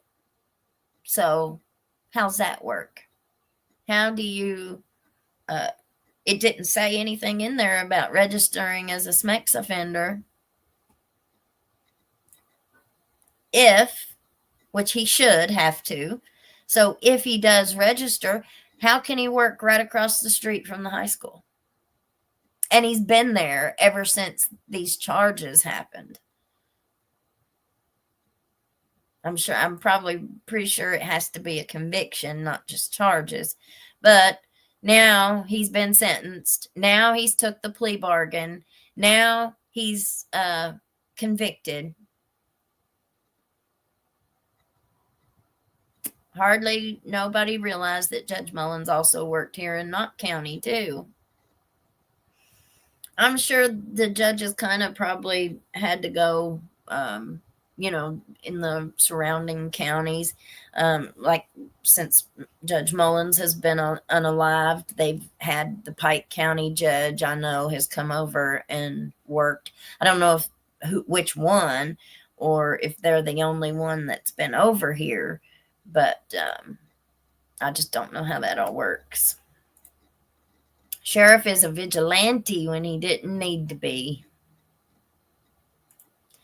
Who is the mayor of Letcher County? Well, the mayor, we don't have a mayor over the county. We have mayors over the individual towns. So Jimmy Kraft, who our judge is, the circuit court judge, the felony judge, his daddy, they're all related.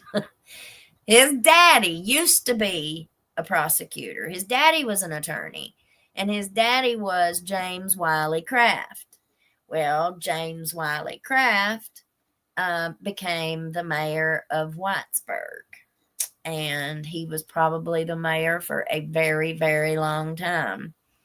And he was married to a really, really, really young woman.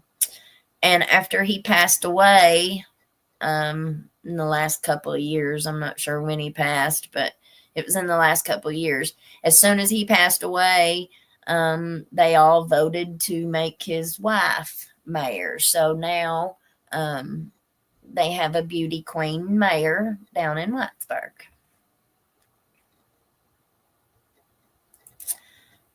I deal with it myself. Mama Bear, don't mess. Yeah.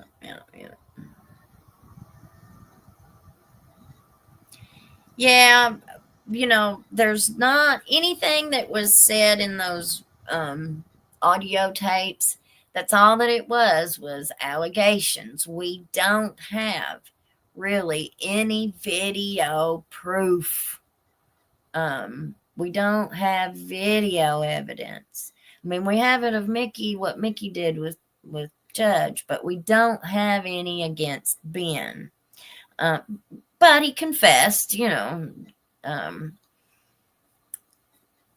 there's accusations that Mickey was doing the same thing that Ben was doing when he was over the house arrest, but that's all it is allegations. There hasn't been any kind of, evidence or proof brought. And you got to remember that this case is done.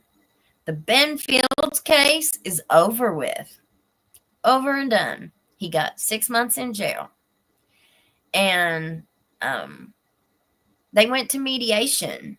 It was put in that paperwork that they had mediation in the court for this plea bargain. So that tells me they did a lot of talking about it. And he still pled guilty to the charges that he pled guilty to. And they're, from what we've seen, what we've heard, what we've seen with the allegations, with the charges, he could have been charged with a whole lot worse. But they obviously were not trying to do that.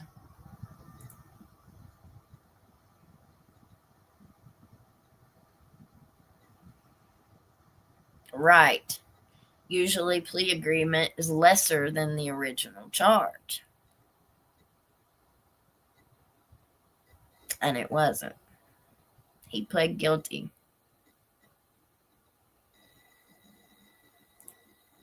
Seems that the good people have nowhere to turn. Where are they going to go? Who's going to listen? And, you can't even go to an attorney in Letcher County because they're all friends. They're all buddies. You tell them what you're there for, and they say, "I can't help you. I can't help you. I can't help you." I too found you through Gavin. Thanks, Gavin. Thank you. He's such a nice guy. I just adore him. the fish tank. That was fun. Hey, and anybody who's just joined us, I reckon we're going to, we might be on Vinny Politan. We got an email from his mod asking if we were interested in guesting. So, Bella. So, all this come out in court? Does this POS plea, and it's all swept under the carpet? That's the thing. We'll have to see how it goes.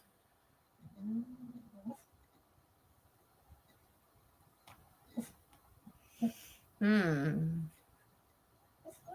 neighbor says the police are out in front of my house right now. Don't know what for. Checking out my stuff. Yep, they're out there. I don't know what for. They're not here for me, though. I think they're at my neighbor's house. Had to check my cameras, y'all. Makes me a nervous wreck. We're gonna do a show on my name on the pew pew of my neighbor's doggy too. She's had a real time with the police over that situation too, and we've got we got a lot of stuff to show everybody. Just how dirty it is, you know. If you got the right connections, if you're the if you've got a friend that wears a badge, you can get out of just about anything. And you know, the way that our court system is set up, if a policeman calls the county attorney or the Commonwealth's attorney, well, then that prosecutor, all they know is what that officer tells them, right? So they have to have a lot of trust and faith in their police officers, in their law enforcement officers, to be able to believe what they say. And if they're not behaving properly, or if they're untrustworthy, you know, if you can't trust what they're saying, well, how can you be getting warrants on people based on officers say so when you know they're not trustworthy, when you know they're not honest? But around here, they don't care. They don't care. They don't care. These ladies were human beings, and they were treated horribly. Yep. They were somebody's daughter, you know. They were somebody's sister. They were somebody's mother.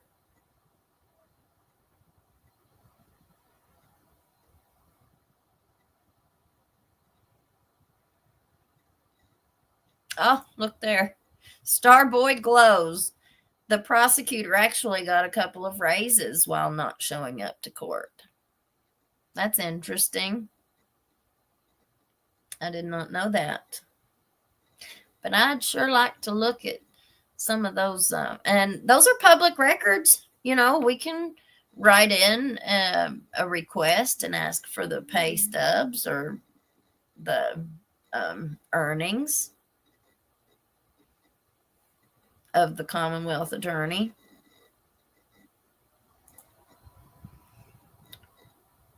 I suppose Valley of House Springs, Missouri. But Teresa has since. Oh. Let's see.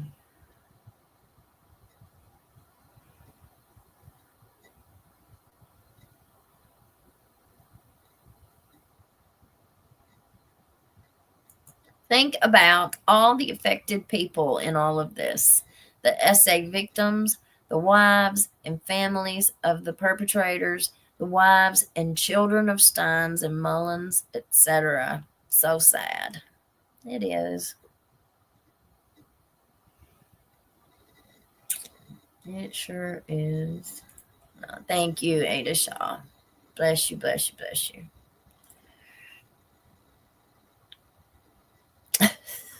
My facial expressions speak as loud or louder than your words.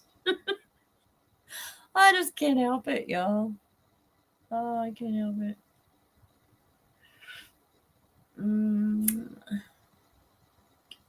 See, I think I missed something. Patrick was supposed to be Daryl Deal's nephew.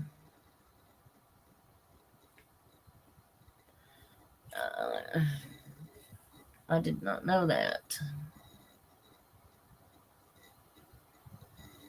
Let's see.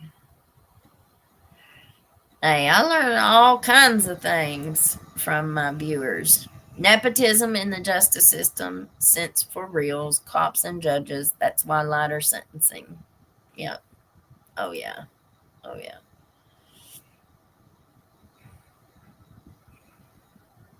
Thank you, Miss Marissa. Bob Mata. Oh, yeah. I'd love to have us a lawyer on here to help guide us through some of this stuff.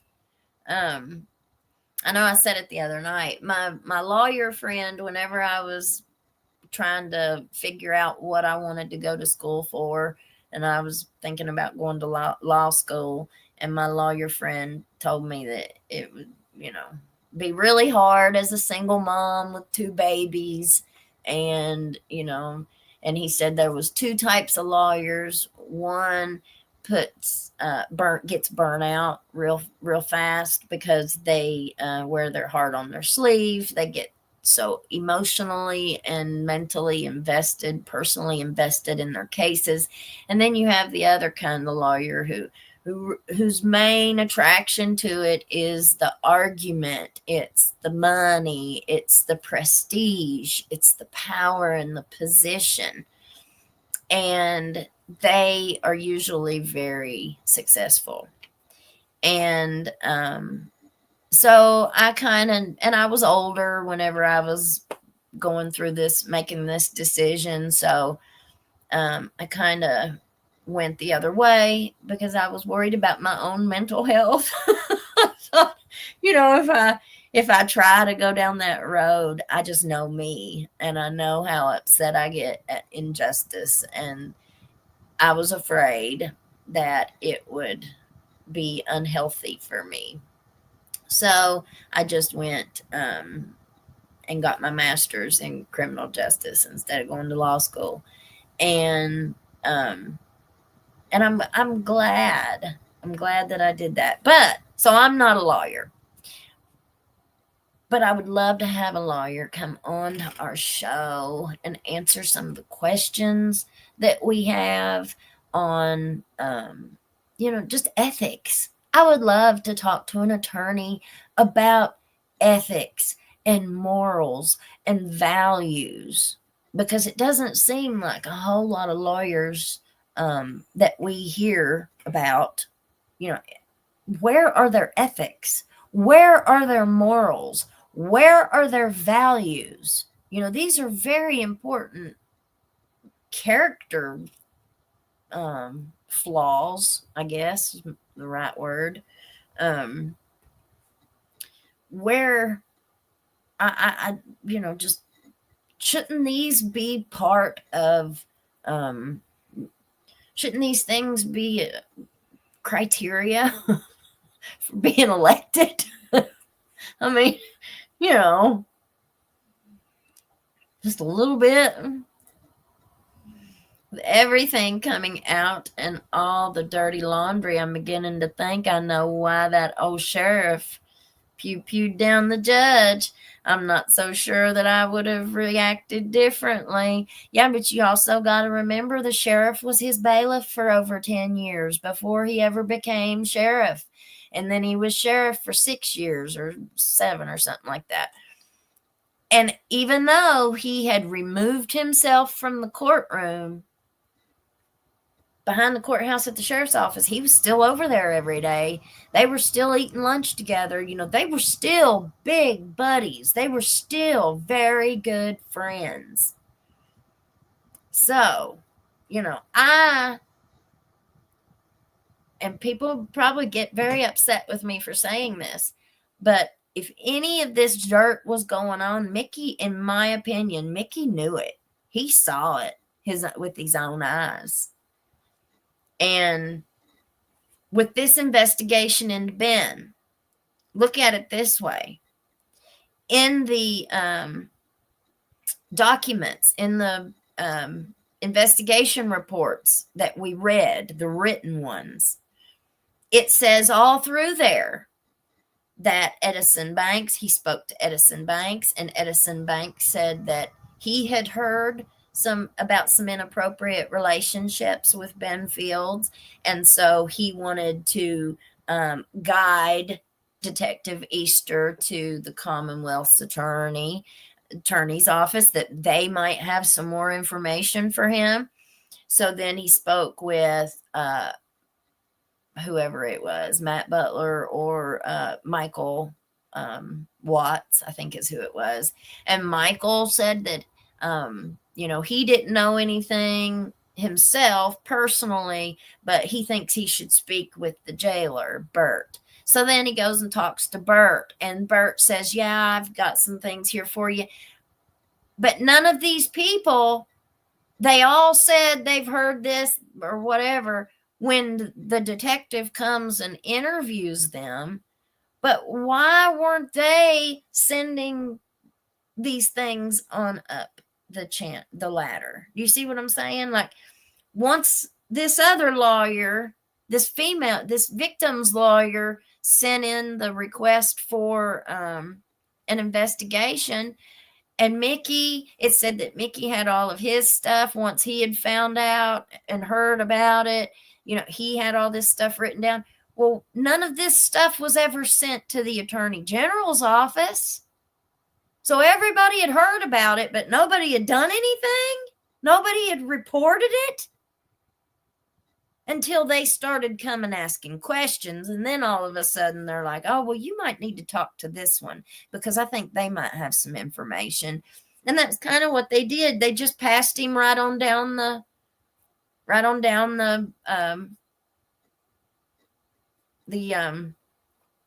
chain of command. Edison sent him to Michael, then Michael sent him to this one, and this one sent him to Bert, and then Bert sent him to Mickey. It's a good way for everybody to say something, but nobody to say nothing. No. I wouldn't get no votes, I promise.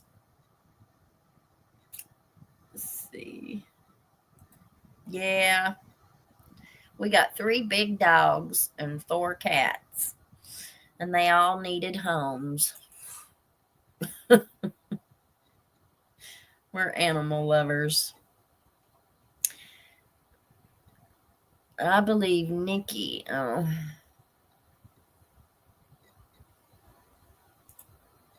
Great work today, Elizabeth. Well, thanks, y'all. I think we're about to the end of this one. Mommy left us. He did. I thought Ben called the ankle monitor person Patty. He did.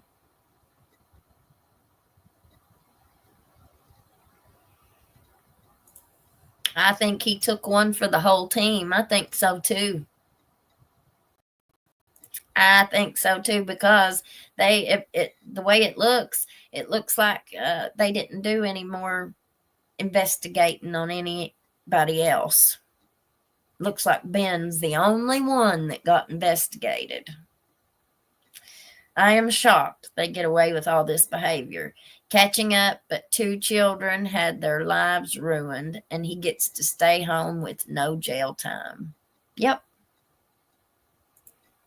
And then somebody put in Speak Your Piece like the following week, and they were trying to shame anybody that was even talking about the case, and that his lawyer had recommended that he take the plea bargain, because if he took it to trial and he lost, he would face a whole lot longer of a time. Well, usually prosecutors don't prosecute a case unless they have proof or evidence, right? Especially in Letcher County. I mean, I have seen, I've seen times where they have charged somebody when they really wanted them. They really wanted a conviction. They charged them, and then they delay the case, suck every penny they can get out of them. They're their own defense attorney now. And then after the case had been a year and a half in the courts, they just dismiss the charges. All together, dismiss all the charges. Well, that's not cool. That's really not cool. And it makes me think that they did it from the very get-go, malicious prosecution. And then if they're your friends, if they're the prosecutor's buddy, and they're charged with these 44 counts, well, we're going to dismiss 42 counts of them. We're only going to keep 2 counts, one of each, and we're going to push it through with as little consequences as possible. That's when they're your friend. If they weren't their friend, you know what I'm saying? It's just dirty. It's dirty, dirty politics. And it makes me wonder, the way that it looks to me is it looks like, well, I've got something on you and you've got something on me, and this one's got something on that one, and they've got something on that one. And so we've all got something on each other. So, we're just going to do the best we can. That's what it looks like to me. I hope he doesn't take a plea either. But you also got to remember who's the one prosecuting Stines' case. It's the same Kentucky Attorney General's office. The Attorney General's office has been all over all this stuff. And it's their office who's prosecuting Mickey Stines. And they have, in one of their last interviews, like whenever they had the last court hearing, they interviewed Jackie Steele, who's prosecuting Mickey, and he really, to me, it sounded like they were really looking at mental health, and it didn't look to me like they were really looking at Mickey like he had done anything, really bad, wrong. I don't know. It's just the way that I kind of took his demeanor and the way that he answered questions. I just don't think that they're full on. I think they're all friends. I think they all know each other. I think they're going to try their best to get this through with as little public information as possible. That's what I think. But I could be wrong. I could be wrong. We'll just have to wait and see.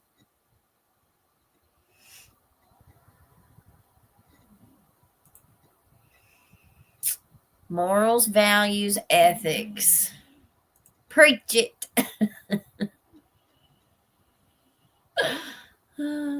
Yeah. I'd love to. Yeah.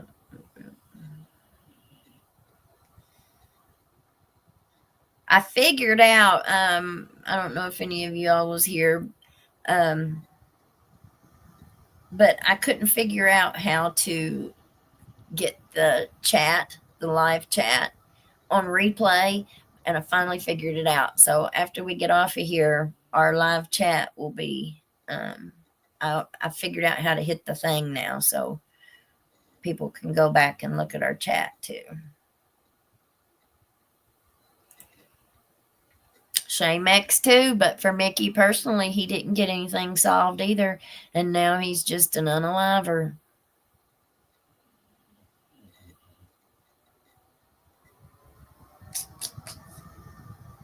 Yeah. I mean, it's just awful. the whole thing.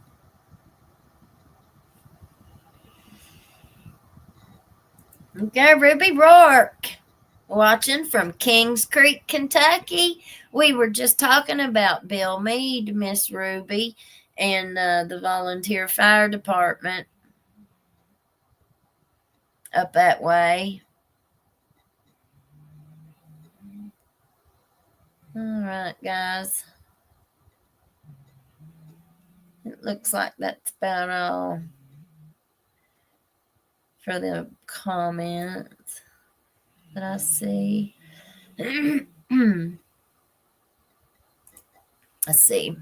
Even with Ben getting a slap on the wrist, if Mickey didn't agree with the direction the judge was going, he may have known by pew-pewing the judge wouldn't have changed anything on a large scale. You know, we just don't know yet. There's too many unknown things that we don't know that could turn this case on a dime, you know. Seems like so many places are corrupt like Delphi. Opened your eyes to all these things since watching Delphi Lies. Yep. Yep. People were walking around with blinders on. That's right, Miss Vicky. Jenny 33, I reckon the Ben fella sunk the ship for all the good old boys. That pew-pew may have been the tension mounting over what was to happen with the civil case. All the secrets coming out. That's what I think, Jenny. That's exactly what I think. I think that this civil lawsuit had a whole lot to do with what happened between Mickey and Kevin. I think that the deposition that Mickey went and had 3 days before it happened, I think he learned a lot from that deposition. Pillersdorf said he was there for about 8.5 hours that day. 4 of it just being in the office, and then the other 4 or 4.5 was during the actual deposition. So he was there all day long, and he was asked a whole bunch of questions. And we've said it several times. Lawyers don't ask questions that they don't already know the answers to, and Mickey spent enough time in a courtroom to absolutely know that. So the way that questions are asked to you, you're going to know, you're going to have a good idea of what they're talking about. And so I think he saw the writing on the wall. And we just don't know how Judge Mullins factors into it all. We've heard a few things about it. Judge Mullins really wanted to try and keep it in his courtroom, the case, which he absolutely could not do because it was his chambers that was, that this case was centering around. And he couldn't keep it. He couldn't keep it, his hands on it. He could not contain what was going on. And I just think it factors in there. I don't know how it factors in, but I think it does. And hopefully we'll find out. I would ask you all to check into the Delphi case. It is a crying shame. The state has railroaded an innocent man. It's very, very sad. I watched that case too. I hated that they didn't have it televised. They took that man to jail in Hazard for going in and asking for an audit on the Hazard City Police Department. And to be honest, he wasn't rude or anything. No, I put that on my TikTok. I've also got a TikTok called Hillbilly Crime. So anybody who wants to go to the Hillbilly Crime TikTok, I put cases up on it that's usually different than what we have on YouTube.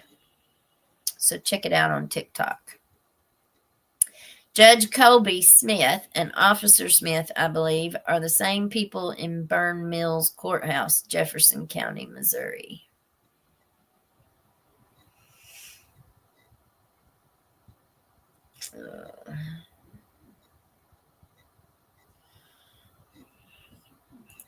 Crime and Rugs pays for these guys.